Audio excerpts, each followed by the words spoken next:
Hi everyone, my name is Sarah Brown. I'm the prevention coordinator at Proof Alliance, and with everything that's been going on lately, we know that it is just a really stressful time right now. There's a lot of uncertainty. We're all in new situations and trying to figure out what we're going to do and how to deal with this the best we can.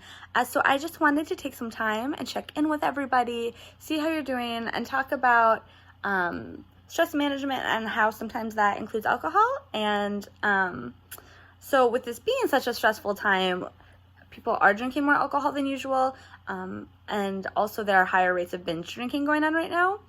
People who are in my age range, especially, so in their 20s and their 30s, we are especially likely to be drinking right now as a way to try and manage stress and cope with stress. And while drinking can temporarily reduce those feelings of stress, it's not a long-term solution, and it can actually cause a lot of long-term problems with both your physical health and your mental health. It can increase anxiety and depression. It can cause cancers and liver disease, and it can also cause brain injury if it's consumed while pregnant. So we just kind of wanted to talk about some of the risks with drinking and how it's maybe not the safest or healthiest coping mechanism. But we do know that most adults in the United States do drink alcohol at some time, and they might be drinking now. So with that in mind, I did want to share some tips about how to make safer alcohol choices for people who do choose to drink. So I think 10 is a good number. I'm going to do 10 tips for safer alcohol choices. So let's go. Okay, tip number 1, know how to lower your risk. If you're going to drink in moderation. For women, this is up to 1 standard serving of alcohol per day. For men, this is up to 2 standard servings of alcohol per day. For people who are trans or non-binary, these guidelines are set based on the sex you're assigned at birth and not on your gender identity. And again, that was 1 standard serving, up to 1 standard serving per day for women, and up to 2 standard servings per day for men. Number 2, I just mentioned standard servings. Most people are surprised to learn what a standard serving actually is. A lot of people overpour their drinks, and they think that a standard serving is a lot larger than what it actually is. Each type of drink has its own standard serving. Regular beer is 12 ounces. Malt liquor is 8 to 9 ounces. All types of wine, so red wine, white wine, rosé, they are 5 ounces for 1 standard serving. And for distilled spirits like vodka, tequila, rum, whiskey, those are all 1.5 ounces. It's really important to know how much alcohol is in your drink and what a standard serving is, so that you can avoid drinking too much and getting sick or even risking alcohol poisoning. So this points us to number 3, avoid binge drinking. Binge drinking is defined as 4 or more drinks for women and 5 or more drinks for men in one sitting or about a 2-hour period. And again, this is referring to standard serving sizes.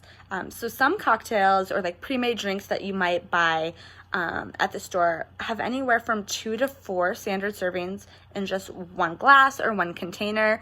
So while it might look like you're just having the 1 drink, there's actually 4 serving sizes, standard servings within that drink. So just having that 1 glass would be considered binge drinking if you're a woman.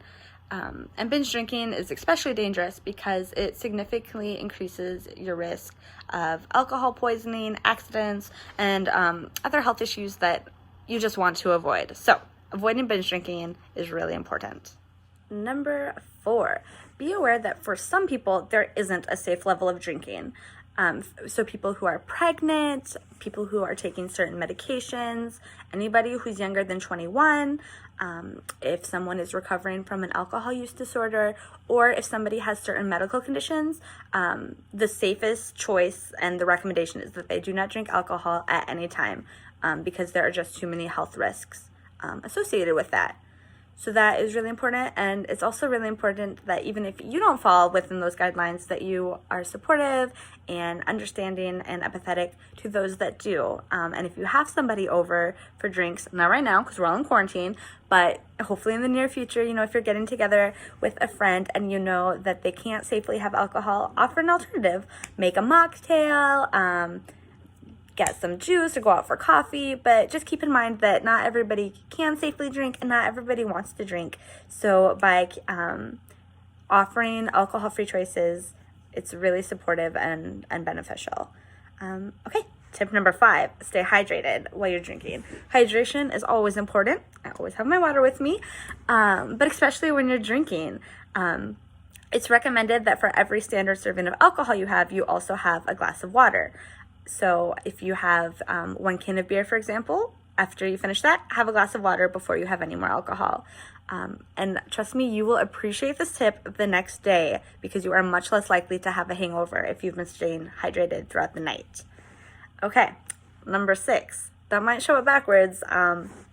6. I won't do the hand gestures anymore.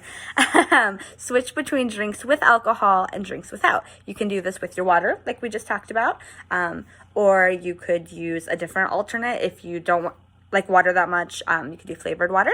You could do soda, juice. Again, if you have a fun mocktail recipe, you can switch between drinks. The idea is just that this will help you kind of slow down the amount of alcohol you're getting in a short amount of time and help you avoid binge drinking and just feel better altogether. Number 7, pour your own drinks. Right now, since we're quarantined, it is a bit easier than normal to be fully in charge of anything that you're drinking. But when we're back out into the world, or if you live with roommates and you're having drinks together, it is always a good idea to pour your own drinks. That way you know exactly what's in your drink, you know how many standard servings of alcohol have been put into it. You just have an accurate understanding of what you're drinking. Number 8, if you're taking any medication, whether that's a prescription that you're going to use long-term or you just have a temporary prescription after you visited your doctor, or even things like Tylenol or cold medicine that you can get over the counter, you're going to want to check with your healthcare provider and make sure that it's safe to drink alcohol while you're taking that medicine. A lot of medicines can cause serious reactions if they're mixed with alcohol, so please check in with your doctor to keep yourself safe and healthy. Number 9, this one is a myth buster. Don't think that a cup of coffee will sober you up. This is not true, even though we've probably all heard it before. Only time can sober a person up. Coffee might make you feel more awake, but it will not lower your blood alcohol content, so it will not help your body metabolize alcohol any faster. Number 10 of our 10 safety tips. If you're worried about your drinking, talk with your healthcare provider. There are so many resources and supports available, and you deserve help. You're not alone. There are people who can help. If you need help connecting with somebody, call Proof Alliance, or your healthcare provider, or really anybody you trust in your community can help you figure out what's going to be most supportive for you. So I know I said 10, but I kind of feel like a bonus tip. So we're going to do tip number 11. If you're pregnant, there is no safe level of alcohol, not any safe amount. Any alcohol exposure can impact the baby's brain development, whether they're an embryo or a fetus, no matter what stage of the pregnancy.